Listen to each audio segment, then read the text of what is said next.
ఈరోజు Kadapa parliament seat మళ్ళీ వాళ్ళకే ఇచ్చారు జగనన్న గారు అంటే ఇక అహంకారం కాకపోతే దీన్ని ఏమనుకోవాలి?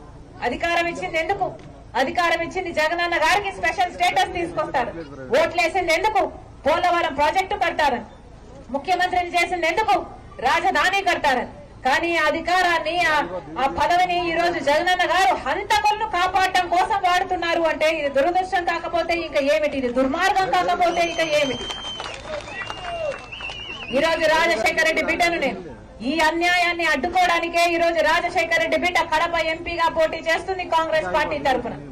మళ్లీ హంతకులు గెలవకూడదని, మళ్లీ హంతకులకు చట్ట సభలకు వెళ్లకూడదని రాజశేఖర రెడ్డి బిడ్డ ఈ నిర్ణయం తీసుకుంది. ఒకవైపు నేను రాజశేఖర రెడ్డి బిడ్డనున్నాను, ఇంకోవైపు రాజశేఖర రెడ్డి తమ్ముడు వివేకానంద రెడ్డిని హత్య చేసిన అవినాష్ రెడ్డి ఉన్నారు. ఎవరిని ఎంచుకుంటారో